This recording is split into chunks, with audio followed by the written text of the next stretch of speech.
numbers.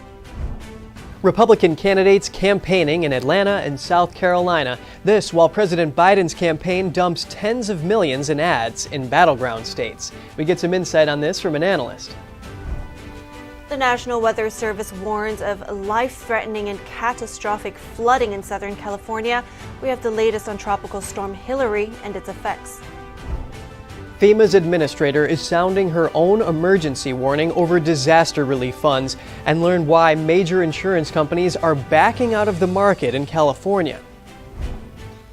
Is your teen or preteen ready for a smartphone? It's a tough decision for parents.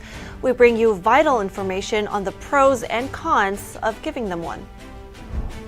And the story of a man who doesn't let the condition he was born with hold him back. He says he is now sharing the message of hope and living life to the fullest.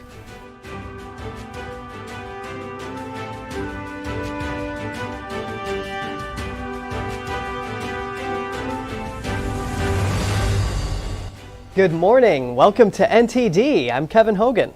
Good morning, everyone. I'm Evelyn Lee. Today is Monday, August 21st. And topping the news today is former President Trump. And we have a little follow-up for you. If you remember, we broadcast allegations by former New York Lieutenant Governor Betsy McCoy that Special Counsel Jack Smith is using legal trickery and lies to set up an unfair trial for Trump. That's right, and we reached out to the special counsel's office and they declined to comment. But going into the news now, the first Republican primary debate is this week, Wednesday. Former President Trump says he won't be attending. The 2024 presidential candidate has floated the idea of skipping the GOP debates due to his lead in the polls. The frontrunner for the Republican nomination confirmed the decision on social media yesterday. 9 candidates qualified for the first debate. A CBS poll from Sunday shows Trump as a preferred candidate for 62% of Republican voters. Florida Governor Ron DeSantis came in at 16%. All other candidates had less than 10% support. Trump called his latest poll numbers legendary. He says the public knows who he is and touted the policies of his presidency.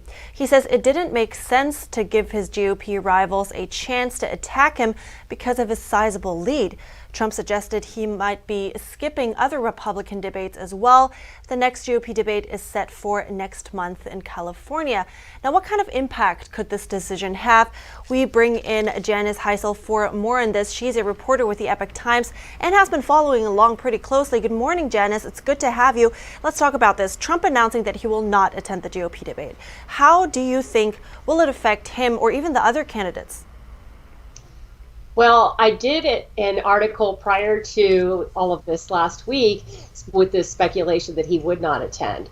And in that article, I did have the opportunity to quote a number of experts who are saying things such as, former President Trump actually has an advantage from the standpoint that he has been a TV star even prior to his run for the presidency and has this flamboyant personality that he's just able to command media attention a lot more easily than a lot of other candidates. So in that way, it may not hurt him.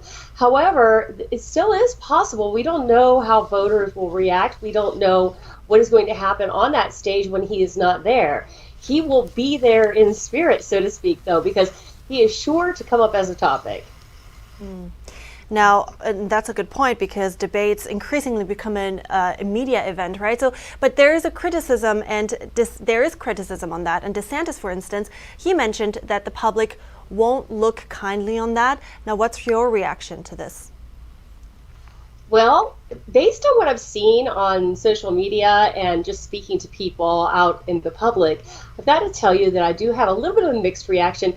It seems like people who like Trump understand and respect the decision, and people who don't like Trump don't like the decision. Well, good point. Now, some speculation also about him joining in last minute. What do you think are the chances here? I don't think there's a good chance of that at all. And there was a rumor that was reported widely in some other media earlier that he would be appearing with Tucker Carlson, the former Fox News star, but it doesn't seem like that came together. The last I heard from the Trump campaign, they just said they didn't have confirmation on their end, and I haven't heard from them since. That was several days ago. Now let's get to the bottom line here. Is how do you think this debate will impact polls? Oh, well, once again, voters can be unpredictable, but if I have any pulse at all, I do think that former President Trump, his number will probably remain steady, is my best guess. But there's always the chance that somebody on that stage will just get a really harsh dig against him, and he's not there to defend himself, and that it could hurt him. It could resonate with voters. Well, let's keep an eye on that. Looking forward to that debate. Thank you so much, Janice Heisel, for your insights. Appreciate your time this morning. Thank you. Candidates trying to set themselves apart in the crowded Republican primary field. With a little over 7 months to go before Super Tuesday, candidates made a trip to Georgia this weekend to reach voters in the purple state. NTD's Melina Weiskup reports. We're here in the heart of Atlanta, Georgia, where many of the Republican presidential candidates have joined Eric Erickson's The Gathering to share their view for America and make their case as to why they deserve to emerge from this crowded GOP primary. We are going to authorize the use of deadly force against the cartels. We need to clean out all the political appointees so that we can restore confidence and integrity. If I'm president of the United States, we're going to get a new chairman at the Federal Reserve. We need to take our America First agenda to the next level. And I think it will take an outsider from a different generation with an actual positive vision. That's what I'm bringing to the table. And speaking with many of the attendees here, they say they're very grateful to have this opportunity to hear so many of these presidential candidates speak together in one place to really get a various take on where they all stand on many of these issues. But many of them said they aren't ready to make up their minds just yet. I haven't really gotten that far in the analysis. I do have gut reactions to all of them. And I didn't really dislike any of them as potential presidents. DeSantis would be my first choice because he has a proven record, but I'm not sure if he can win the general because I think there may be enough DEI and Disney folks out there. I would like Vivek, but again, he's sort of too young at this point. It's still early, so I want to allow the candidates to present their qualifications. But one Georgia Republican congressman says he's not afraid to make his endorsement well known. It's for Governor Ron DeSantis. Here's why. Ron DeSantis has been a governor in a state that's been exploding in population and its economy. He's taken on some very tough issues during tough times, and his popularity still has increased. And with the GOP's first primary debate coming up, I asked presidential candidate Vivek Ramaswamy about how he feels since Trump won't attend. Here's what he told me. As to the debate, I have no problem with him skipping the first couple of debates. He's been on that debate stage plenty of times. He's been in the White House for 4 years. Vivek will be joining his other opponents this week on Wednesday in Milwaukee, Wisconsin for that first Republican presidential debate. Reporting from Atlanta, Georgia, Melina Weiskup, NTD News. Heavy rain from Tropical Storm Hilary drenched Southern California over the weekend. It's the first tropical storm to hit the area in 84 years. The storm made landfall yesterday in Mexico's Baja Peninsula as a Category 1 hurricane. It has since weakened and been downgraded, but forecasters are warning it could still bring life-threatening conditions. One person in Mexico died on Saturday when an overflowing stream swept away their vehicle. 4 others were rescued. The country's army says close to 2,000 people were evacuated to shelters. Flash flood warning around Los Angeles yesterday had officials sounding the alarm. Residents faced downed power lines and flooded streets from the fierce winds and heavy downpours. Some needed rescue. Over 7 million people are under flash flood warnings as of this morning. The storm is forecast to keep moving north through California and over central Nevada today. The National Weather Service cautioned that lives and property are in great danger. It says areas that don't normally experience flash flooding will flood. San Diego and Los Angeles schools canceled Monday classes today. NTD's Jeremy Sandberg has more on the storm and its effects. A deluge of rainfall and floods in Las Vegas on Sunday. California Governor Gavin Newsom and Nevada Governor Joe Lombardo both declared a state of emergency on Saturday. Portions of the road in Santa Clarita were washed out. Some residents in Victorville decided to play it safe and evacuate as waters inched closer to their home. Lives can't be replaced, material objects can. And it's better to just replace the house, fix whatever gets damaged, than risking somebody drowning over something that's avoidable. People in the desert town of Rancho Mirage, close to Palm Springs, called the amount of water unprecedented. It's quite amazing. I've never seen anything like this. We've had storms before, but never anything quite this windy and rainy at the same time. Authorities closed the part of Interstate 8 due to rock slides. Eyewitness video captured boulders blocking part of a road in the southern part of the state. Meteorologists anticipate Hilary could rank among the most rain-laden tropical cyclones recorded. Forecasters say mountain and desert areas could get 5 to 10 inches of rain, as much as the deserts usually get in a year. The storm could potentially be the first tropical system on record to strike Nevada. It could also wreak havoc further north. Rainfall up to 5 inches is possible across parts of Oregon and Idaho through Tuesday morning. A hurricane specialist with the National Hurricane Center said the storm should become a post-tropical cyclone sometime Monday as it loses a well-defined center. It's warning of the danger of flash floods despite the storm weakening. We continue to be very concerned about the potential for life-threatening, flash flooding, potentially catastrophic impacts. The Hurricane Center says a storm system in the Atlantic became Tropical Storm Emily on Sunday, and Tropical Storm Franklin formed in the eastern Caribbean. Tropical storm watches for the southern coasts of Haiti and the Dominican Republic were also issued. Jeremy Sandberg, NTD News. Southern California got another unpleasant surprise yesterday afternoon. A 5.1 magnitude earthquake hit Ojai. That's about 80 miles northwest of downtown LA. At least 2 smaller aftershocks followed the quake. No major damage or injuries were reported. And up next, we have an election roundup for you. Find out some ideas proposed by GOP candidates, including disbanding the FBI and a new massive ad push by the Biden campaign. And President Biden is set to visit Maui today following the devastating fires. Biden's visit comes after he faced criticism over his response and lack of investigation into the cause of the fires. That's after the break.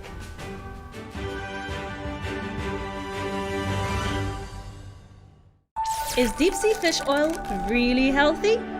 Due to pollution in the oceans, most fish contain heavy metal elements and radioactive substances.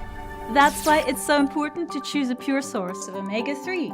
Puritang green vegetable omega-3 is made from purslane and perilla seeds, which are rich in nutrients and minerals, especially vitamins A, D, E, calcium, and iron.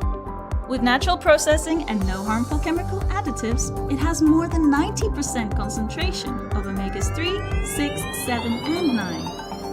It effectively improves brain power and is beneficial to the heart's health. Puritang omega-3 does not smell of fish and contains no pollutants, so both adults and children can safely and easily consume it over a long period of time. Puritang green vegetable omega-3. Greener, healthier, and more effective. Visit puritang.com to learn more. Anyone who's ever sold a home can tell you it is really hard. That's why who you work with matters. Together with HomeLight, we've helped thousands of people sell faster and for the best price.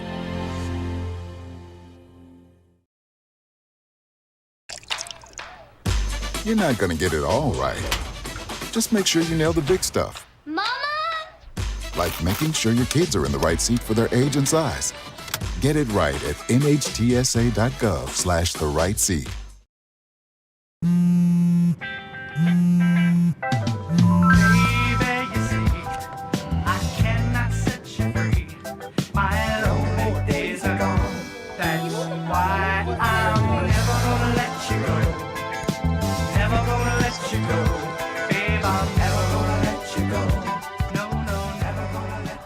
Here you go.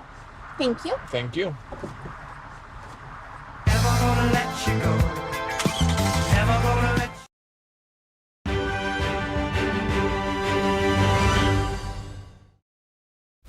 Welcome back. Now for some election updates. Vivek Ramaswamy doing some electioneering in Low Country, and former President Trump asking for an April 2026 trial date in his election case.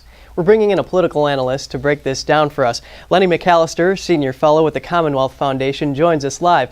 Thank you so much for your time, Lenny. Ramaswamy spoke to a crowd of about 100 people in South Carolina on Saturday. He touched on his plans to eliminate the FBI and the Department of Education. Do you consider this a radical approach? It's not a radical approach for this Republican Party. These are the type of ideas that have been kicked around for the last 10 years, particularly the Department of Education, probably for the last 20 years. But when you start talking about, can a candidate from this Republican Party win in the general election in 2024, it absolutely is radical. You're talking about the FBI, you're talking about investigations when it comes to things such as the rise of hate crimes. When you start talking about things such as the rise of threats on American soil when it comes in the aftermath of a 9/11 world. We're talking about 20 plus years since 9/11. The FBI, Homeland Security, and others have been working together to keep Americans safe. So again, when you're talking about campaigning in South Carolina, in Iowa, in early GOP states going into the early part of 2024, it's an idea that will catch momentum, and that's why he's seeing a bump in the polls. But when you start talking about what will happen post-convention and into the general election, it's not a winner.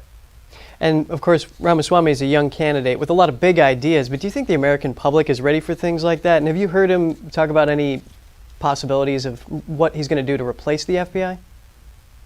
Have not heard that. And again, that's the beautiful thing about campaign season. You can give an idea and not necessarily give a plan. And that's actually what the consultants tell you to do. They tell you, you can give a big idea. You're only going to be on a debate stage for about 45 seconds to a minute at a time with your answer. Give the big idea, get voters excited, try to gin up support, whether it's financial support or support at the voting booth, and then from there, make a move. Now, are Americans ready for big ideas and something fresh and exciting? Yes, and I think that even though Donald Trump is over 70 years old, I think this is the reason why he excited people in 2016. They were sick of seeing career politicians. People forget, going 2015 to 2016, the leading candidates were Jeb Bush and Hilary Clinton. People who said, we want something different. Going into 2007 into 2008, the leading candidates were Rudy Giuliani and Hillary Clinton. People said we want something fresh and new, which is why you got a Barack Obama going into 2008. I think Americans want to turn the page with career politicians, but you have to come with the right ideas, the right plans, and the right type of leadership, not just placating to one side of the American partisanship. And of course, Obama campaigned on change and he won the White House. And Ramaswamy, he's obviously neck and neck now with DeSantis. So what do you think caused this change? Ramaswamy is playing into the culture wars. DeSantis has been advised repeatedly to avoid the culture wars. So what is he trying to do? He's trying to look like a general election candidate, where Vivek doesn't have to worry about that right now. He's trying to climb the polls. People forget he was at 0% not that long ago. So he needed to do something to rise, which is why if you look at all his campaign communications and email and the types of things he says on the campaign trail, all of it talks about the quote-unquote wokeness of America, which right now is some of the reddest meat you can throw to the Republican Party base. So when he's talking to these types of ideas, rolling back government, getting rid of the FBI, getting rid of the Department of Education. If you remember, Rick Perry back in 2012 was talking about getting rid of the Department of Education, a department that he was later the secretary of. So when you start talking about those type of ideas and that type of red meat, that's enough to allow you to gain momentum. Let's go back to 2012.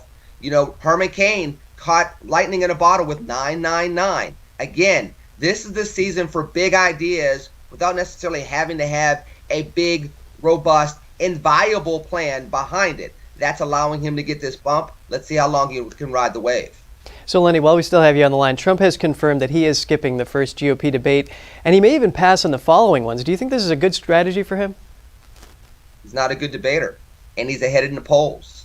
You know, the only thing that he would be able to do up there is cause confusion, which I think it worked for him in 2016. It didn't work out that well in 2020.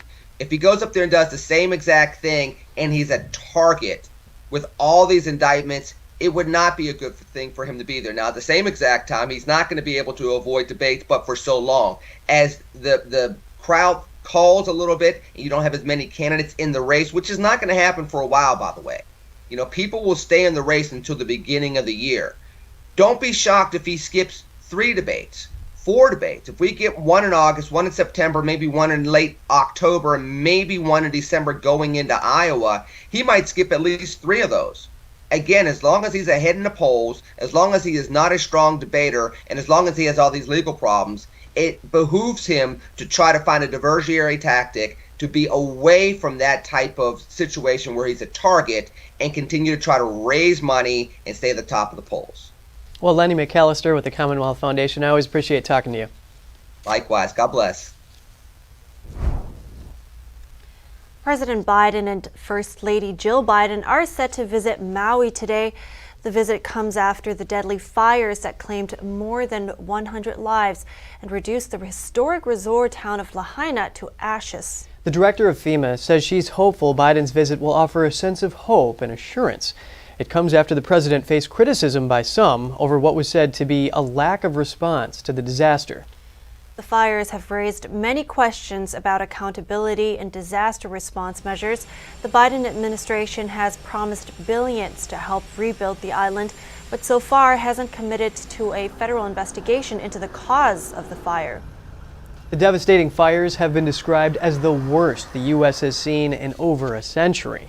Over 2,100 acres of land were completely obliterated. According to FEMA, close to 80% of the area has been searched. The death toll could still increase as the search goes on. And just as the deadly fires on Maui caused widespread destruction, the island is bracing itself for more challenges. Tropical Cyclone Fernanda is expected to bring heavy rain, flooding, and mudslides to the island. Workers are putting in added protection around storm drains in Lahaina, the town most severely hit by the wildfires. Booms have been set up by the U.S. Coast Guard across the island to prevent any hazardous materials from impacting the environment. About 700 emergency personnel have been deployed to Maui by the Pentagon to assist FEMA and the state of Hawaii. The emergency personnel are helping with transportation of cargo, personnel, supplies, as well as equipment. Over 1,000 federal responders are currently on the island, including over 300 for search and rescue, along with canine squad members. Nearly 6,000 survivors have registered for federal assistance so far. And just ahead, China's spy agency accused another citizen of spying for the CIA as the regime intensifies its anti-espionage campaign across the nation. And Canada is deploying the military to help tackle wildfires as more 35,000 people are evacuating.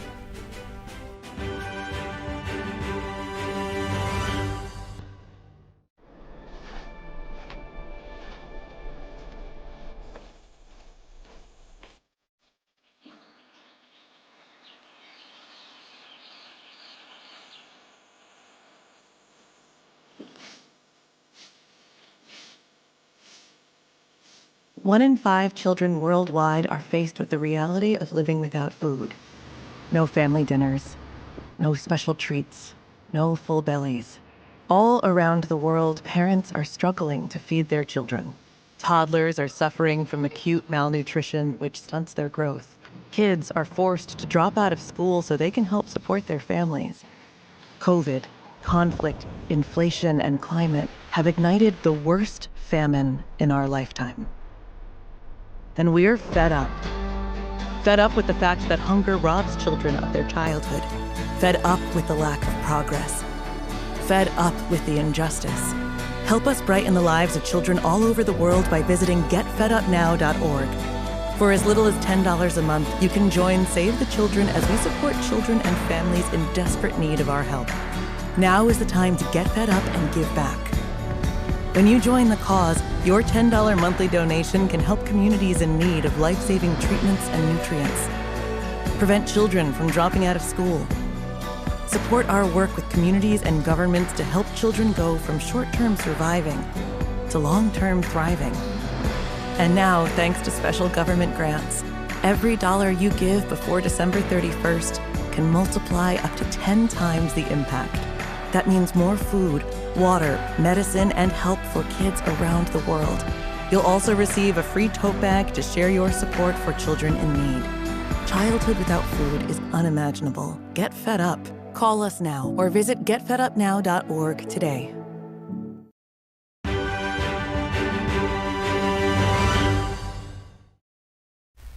Good to have you back. Beijing is ramping up espionage crackdown targeting so-called spies for the U.S. The regime said today it's investigating a 39-year-old ministry official who allegedly informed the CIA in exchange for money.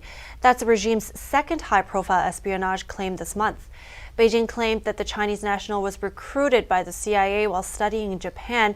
The statement came just 10 days after a similar case involving a military-industrial group worker.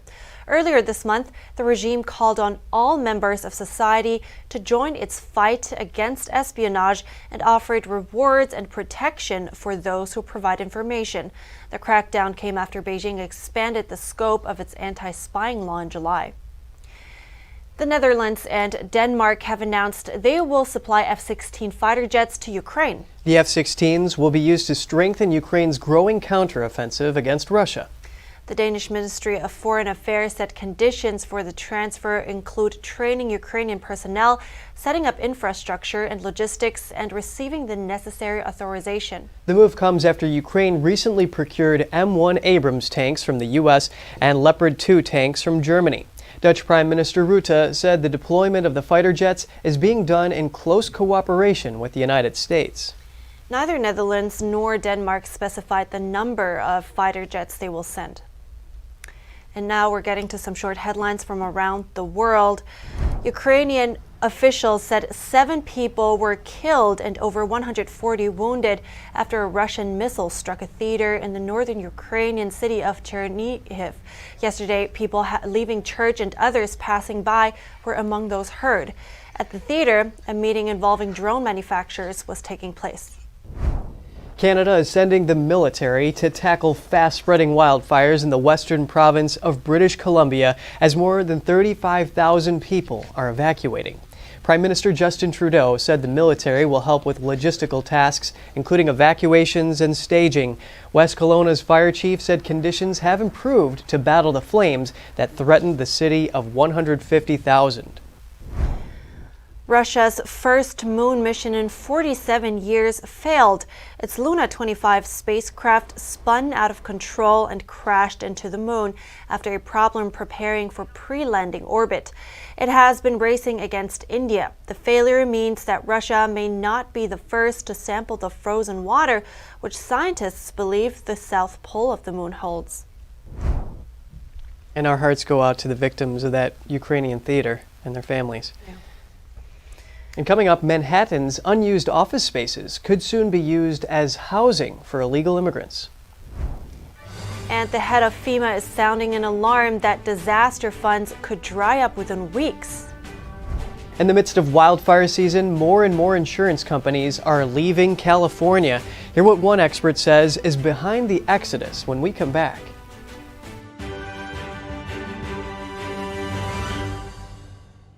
Hi, I'm Smokey Bear, and I made an assistant to help you out, because only you can prevent wildfires. Hey, Assistant Smokey Bear, call me Papa Bear, because I'm grilling up dinner.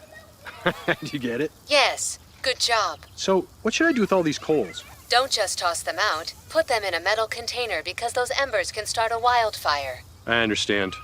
The stakes are high. Ha ha ha ha. See, Smokey thinks I'm funny.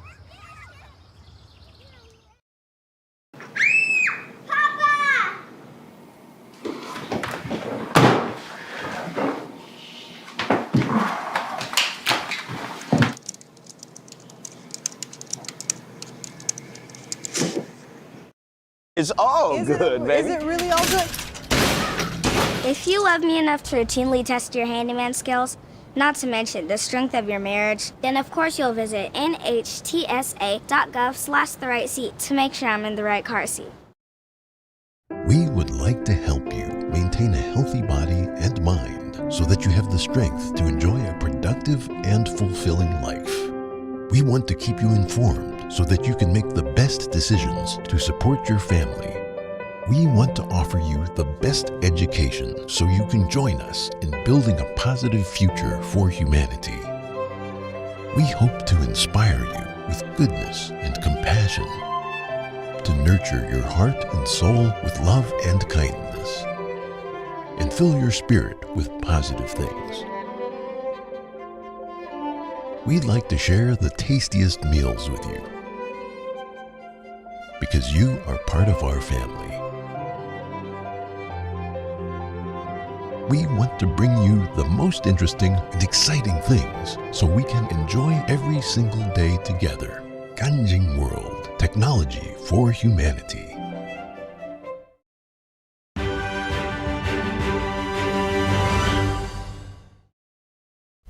It's good to have you back with us. FEMA Administrator Deanne Criswell has warned that their disaster funds could dry up within weeks and delay federal response to natural disasters. According to the National Oceanic and Atmospheric Administration, there were 15 weather or climate disaster events this year before August 8th, with each causing more than $1 billion in damage. That total doesn't include the recent wildfires on Maui, which caused an estimated $6 billion in damage to the Lahaina area. And the peak of hurricane season is not until mid-September. President Biden recently asked Congress for $12 billion in funding to replenish FEMA's disaster fund. Criswell said even that money may not be enough and would only cover some of the immediate needs to get through this fiscal year. Yeah, they definitely have to get that resources to the people in Hawaii. Yeah, so incredibly important, right? People are suffering. Yeah.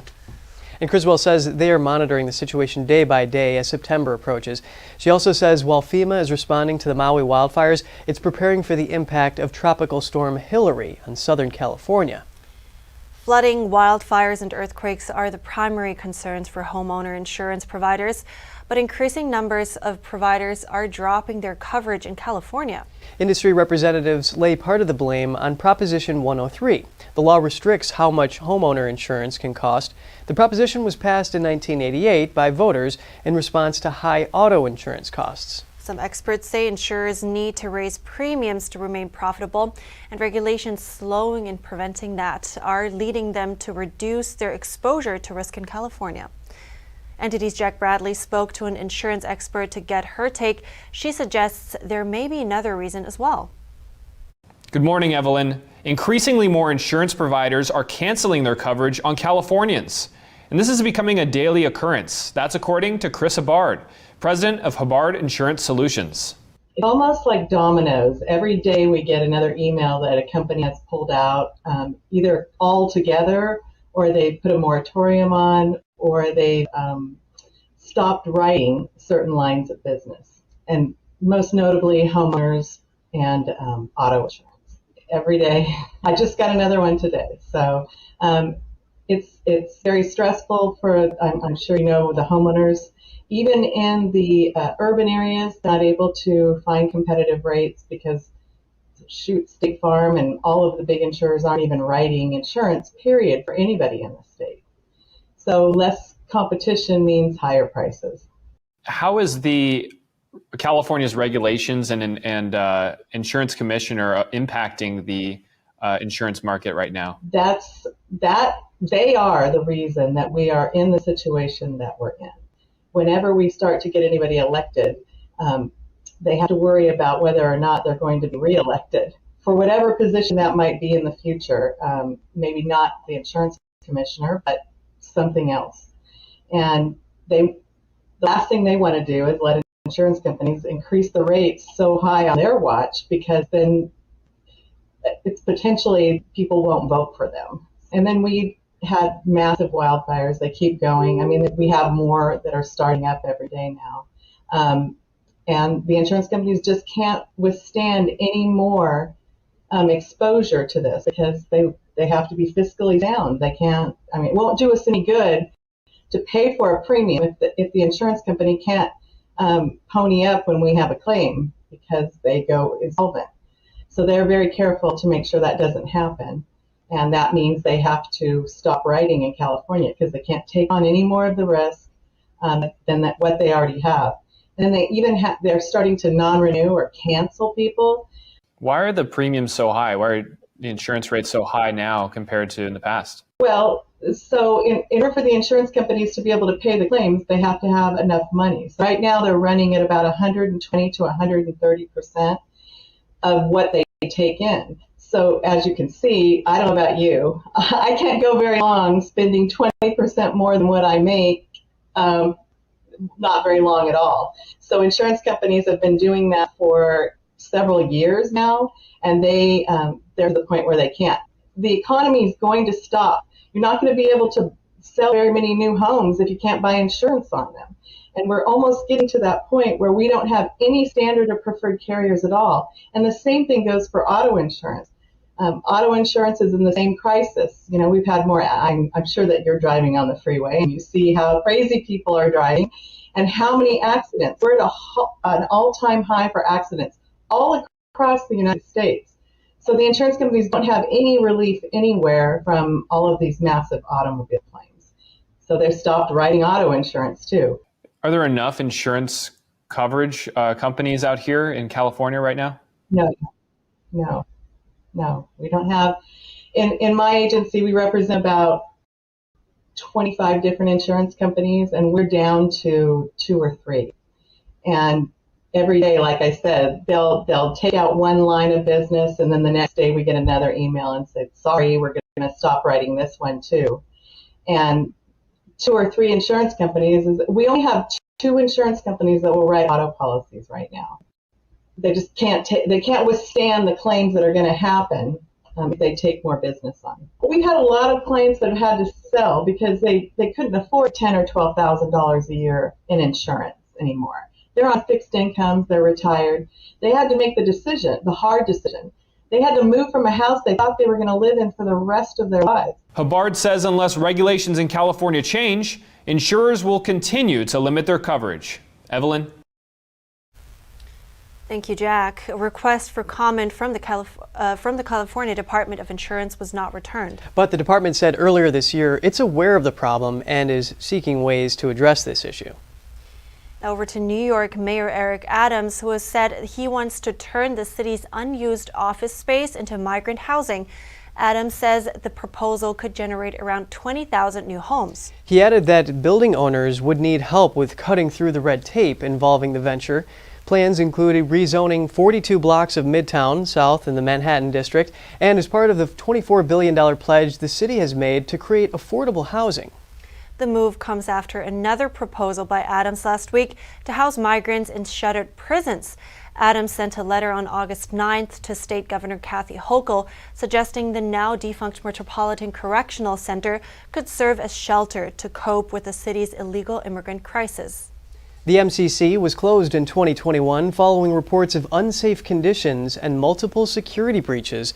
The state has committed over $1 billion in resources for the city to deal with the increasing number of illegal migrants. Yeah, and that's a novel idea, using defunct prisons to house migrants. Well, yeah, and hopefully they can clean them out properly and in time. But I mean, it's a good thing when all those migrants are outside on the streets.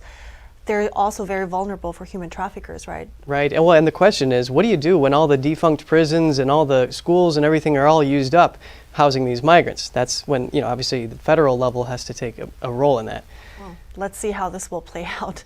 Now, coming up, electric cars are breaking sales records recently. We have more on the latest business news from NTD Business host Don Ma. And we ask, when will your child be ready for a smartphone? Teens and tweens stand to gain a lot from them, but there are many risks. We bring you insight on how to approach this delicate topic. And the story of a man who doesn't let the condition he was born with hold him back. He says he's now sharing the message of hope and living life to the fullest.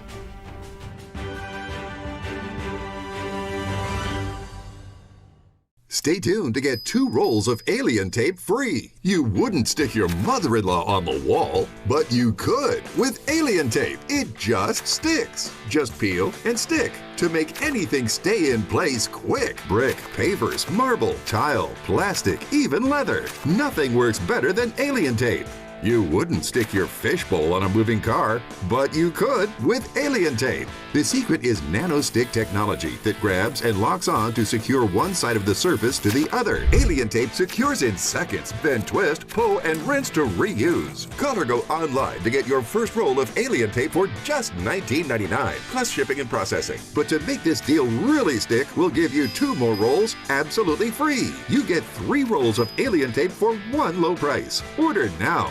To order, call 1-800-490-1364 or go to tryalientape.com. So call 1-800-490-1364 or order online at tryalientape.com.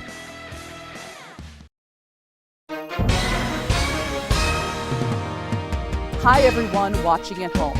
We're here to remind you that if you or someone you know were injured in an accident that was not your fault, listen up. We have live agents available right now to answer your questions and tell you how much your case is potentially worth. Hi, I'm Gina Bellich, here with spokesman and TV personality Tom Mustin with us in the Help Center. So Tom, phones are really busy over there. Tell us what kind of calls you're seeing. Well, Gina, first off, thank you for having me here in the call center with you. We always enjoy talking to the viewers and getting folks the compensation that they deserve. You know, we're seeing calls about all kinds of accidents, but the most common by far has been car accidents. So if you or someone you know were injured in an accident that was not your fault, give us a call right now. You'll speak with a live person. They'll answer any questions you have and tell you if you have a case and how much your case is potentially worth. Thanks, Tom. All right, folks at home, you heard it. Take advantage of this opportunity and call now.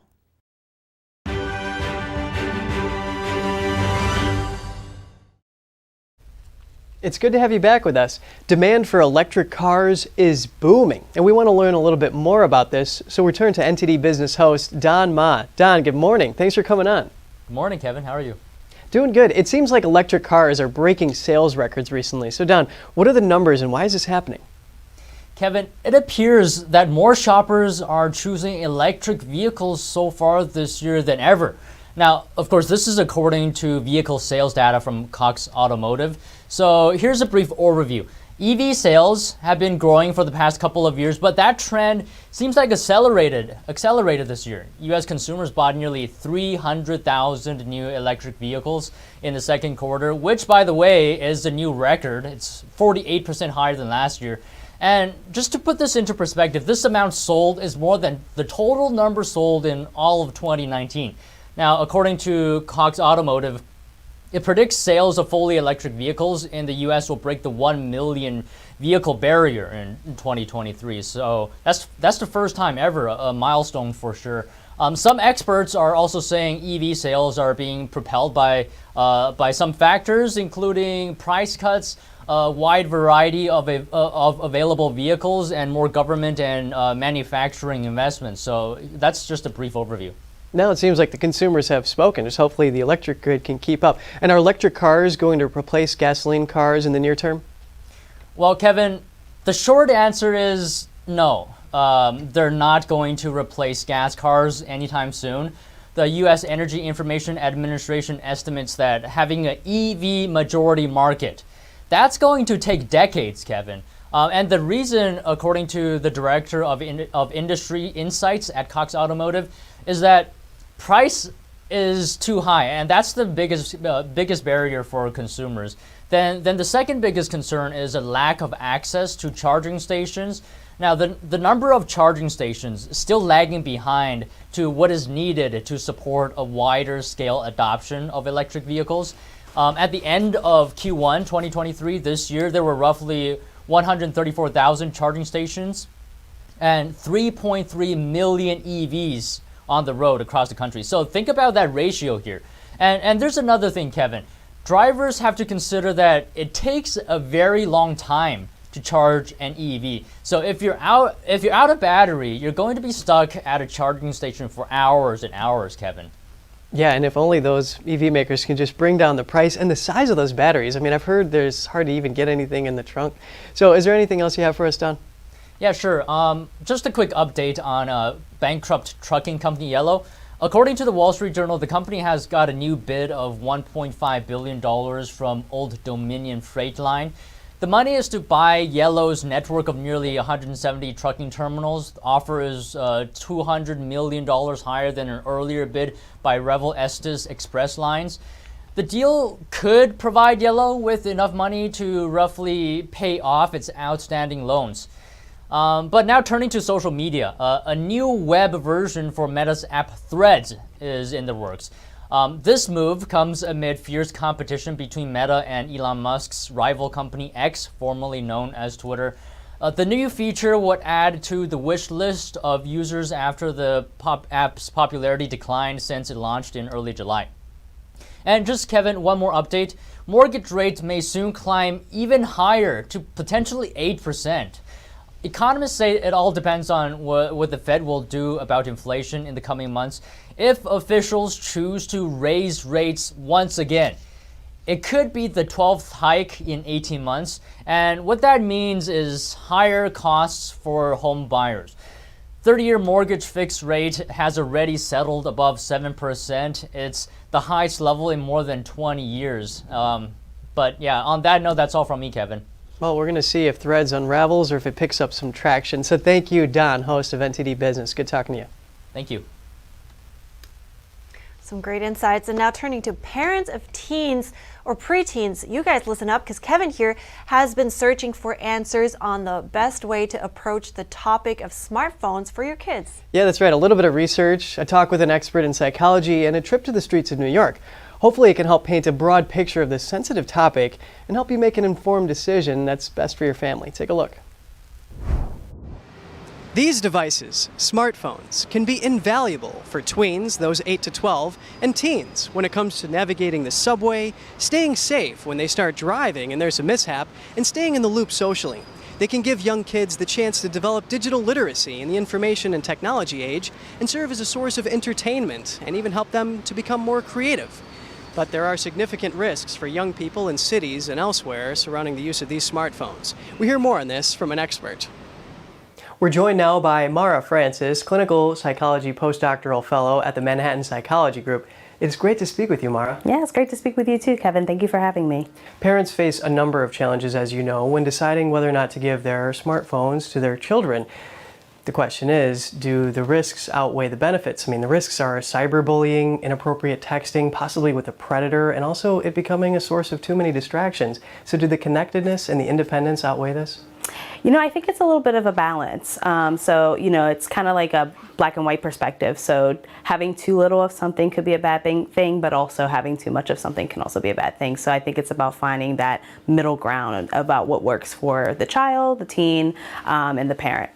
That is a really balanced perspective that you bring in. And some of the snares of these smartphones are that there's a tendency for these kids to do what's called phubbing, or ignoring others when they're using their phones, and that harms their face-to-face interactions, and as well as the threat of pornography's temptation and even becoming addicted to these devices. So how can parents make informed decisions considering this? Yeah, for sure. I think the most important thing is to set expectations. So sometimes when parents introduce technology devices to their kids, it's kind of like, all right, here it is, like, do whatever you want. And then as things kind of happen along time, that's when they start to address things. And so sometimes that can be really hard to kind of go backwards and say, like, this is something that we need to have a discussion about. I think having those discussions first would be really beneficial, and then kind of setting the stage up for, what is the expectations around communicating with your friends versus being on certain apps, and then also having privacy settings to monitor their activity and the content that they're consuming. That's excellent insight, Mara. And now we're going to hear some perspectives from the public in the Big Apple. I mean, I personally think it's 16 or when they're driving is the best time. My kids have one because they worked for one, but they can only do it if they're not with me on an activity. I don't think before middle school, I don't think that's reasonable for a child to have it. And I don't think they should have unlimited access to the internet because they're not mature enough to handle that. And Lisa, how do you regulate your child's cell phone and smartphone use? That's funny. I've learned to lock everything in my closet, quite honestly, with a key. And they get it when they earn it by doing chores, doing schoolwork, being outside, or if they need it, I will get it with my key. And do you think that the state should be involved in regulating this? No, I mean, that would make it a different kind of country. I don't think that should happen. I think parents really have their own choice what they do with their children. I do wish there was less, peer pressure. That's a really difficult thing. And then in the schools, I don't think they should bring it into the school, but it's too complicated to have the state involved, I think. It could be a brain drain. It could be a time drain. Kids can get pretty lazy and live in a virtual world instead of getting out and interacting. And, no better place to really live in the real world than New York City. That's why we brought them out here from California to see it. I got my first smartphone when I was probably 14 maybe. I think it's been good because being able to like keep in touch with family and friends has been really important, especially because I'm from Canada, so like being in New York and taking trips down here has been really nice to be able to kind of take pictures and let people know what's going on in my life. So yeah, that's been pretty big for me. How else has it helped you? I don't know, kind of keeping up with the news, because I'm a big sports guy, so loves like following hockey or football and stuff, seeing my favorite team, seeing how they're doing this week in sports, and kind of, for that, for sure. Thank you so much for your time, Jameson. So much, yeah. And while we consider all of the benefits to smartphones, there is an NIH publication that shows evidence of a connection between increased use in smartphones among youth and more thoughts of mental distress, suicide, and self-harm. And those are particularly the case in young girls. Wow, I think you covered a lot of ground there, especially hearing from all sides of the story, right? We had teens, we had parents, we had an expert. I think in the end, really, and we also heard a lot of the upside. So I think in the end, really, what do you think? It comes down to a personal balance, right? Yes, it is a parent's decision, and they have to weigh this very carefully. And you know, people in cities, like city-dwelling teens, they can face increased peer pressure, like we heard the mother talking about, and also being bombarded with ads to get the latest gadget. And you know, Mara told me that these can present a greater risk to those teens living in these metropolitan areas, so something to consider as well. Very good report here. And heading into the break, we have the story of a man who doesn't let the condition he was born with limit him. He says he's now sharing the message of hope and living life to the fullest.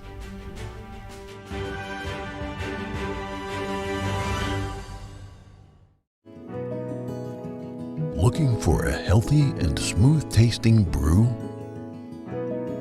Drop by Days Coffee Roasters today and explore our wide selection of specialty-grade, small-batch roasted coffee.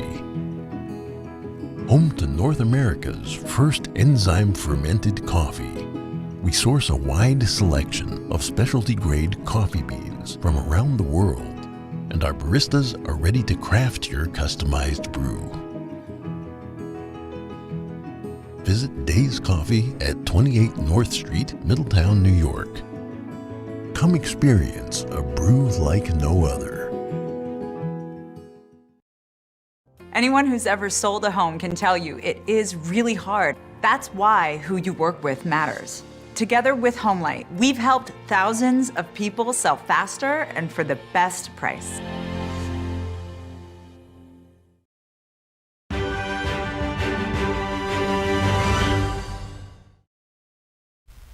Good to have you back. We have the story of Jose Flores, who was diagnosed with spinal muscular atrophy as a child. Despite of what the doctors were telling him, he defied the odds. He shared an inspiring story about his struggle and how he refused to let it become his standard. Here's that interview. Because I thought that this condition that I was born with was, it was stopping me from doing all those things. But that was just my own limiting belief system, right? It was my own thoughts, and the story that I was telling myself was a polluted story. And so this is why I'm so passionate about sharing this message of hope, sharing this message of living life to the fullest and not letting your struggle become your standard. And it's because I've been through it. I've lived it. I've gone through it, and I've been able to overcome it. And that's not to say that today I still have my days or my moments where I'm overwhelmed, I'm frustrated, I'm not functioning at 100%. And that's okay. I want to let everybody know that's okay. But what's not okay is to let those moments turn into days and weeks and months and years. That's not okay. And so that's why I'm so passionate about spreading this message of hope and just letting the people know that no matter what their struggles are in life, we can still climb to the top. Right. And I am thankful for that you're doing this, because I think everybody needs that reminder also from time to time. And I think it's really fascinating, the mindset that you were able to keep, first of all. But also when you mentioned that you had all these thoughts of not being able to this or not being able to that. And even until today, you have these kind of moments. Can you talk to me more about how you deal with these moments that you have? How do you let them not get the best of you? Yeah, negative thoughts are constantly trying to grab our attention or make us continue to be in a certain state of being. And the reality is that we have control over that. I like to say that I have SMA, which is spinal muscular atrophy. I have SMA, but SMA doesn't have me. which it used to have me for a long time until I kind of like developed the mindset that it was just a small pivot and a small change of a paradigm shift in my thinking that said, okay, well, we know what you can't do. Well, what can you do? And then I just started focusing on that more instead of focusing on the negative. And so I think that if anyone that's watching this is going through a struggle right now, is having a moment of feeling down and out and not functioning at your maximum capacity, I want you to know that as long as you're able to increase your awareness, your level of awareness on why you're feeling the way you're feeling, right? Just the other day, I had a little moment. I was traveling for a speaking engagement in Utah, and we went to this one location, and that location wasn't accessible. It wasn't wheelchair accessible. And so I kind of got upset. I was getting overwhelmed and frustrated. And I started kind of going down this little path of like, man, why we're in America. Why isn't this accessible? And I'm thinking about all these things, and all these negative thoughts started rushing my mind. And I was like, well, you know what? What am I complaining about? I'm in Utah. Look at all these mountains. Look at how beautiful this is. Just the fact that I'm able to travel to this destination and witness and experience this moment, it was so amazing. And then once I started just really quickly changing my thought process, my whole attitude changed with it completely right away, immediately, really. And so if you're able to do that and understand that when you're having those moments throughout your life, just start to put yourself in an attitude of gratitude. That's awesome. And I think one lesson that I just took away from your story is that sometimes, and I'm sure a lot of people are guilty of it, me too, that sometimes we're so consumed in complaining about something or pointing fingers that maybe we forget about the power we have in ourselves to overcome that adversity. So thanks for sharing that story. And also, I want to talk to you about your book, Don't Let Struggle Become Your Standard. Tell me a little more what what the topic is there, and is there any other life lesson in there that you would want people to take away from? I was even just telling my mom this the other day because she was over my house helping me. I was like, well, there's only two options. I can either be positive and look at the bright side of things, or I can be depressed and bitter. Those are the only two options when life happens to us. And so I chose to be positive and look at the bright side of things. And when you think about it, it takes more work to be depressed and bitter and miserable than it does to be happy. It's almost like, when you're thinking about those type of things, when you go through a struggle, right? A lot of times people will just settle for what happens to them, and they'll just park there their whole lives, and they have that whole woe is me mentality and that whole woe is me attitude, and they'll just settle for what life has given them. But when you can understand that you don't have to settle right there, right? You don't have to park on that speed bump. You can keep moving forward and living the life of your dreams. That changes the way you start to think about life. So I wanted to write this book to let the world know that we're all going to go through a struggle. You've either gone through a struggle, you're either in a struggle, or you're headed towards a struggle, because struggle in life is inevitable, but being defeated by them is optional. Profound words. And I'm taking one quote especially with me. It takes more work to be depressed and bitter. I think that's so true. Thank you so much, Jose Flores, for sharing all this. I appreciate it. Thank you. It's my pleasure. I think it's really great that he just does not let his illness define him. Yeah, and it's so hard. I think, changing an attitude in an adverse situation, it sounds like a small thing, and it sounds like, you just flip a switch and then you change your attitude, but it's so hard, but it's so rewarding. Yeah, so looking at the positives can really change this situation. Inspiring interview. All right, that's all for today's program. We'd love to hear from you at goodmorning@ntd.com. Shoot us an email if you'd like. Thanks for watching. I'm Evelyn Lee. And I'm Kevin Hogan.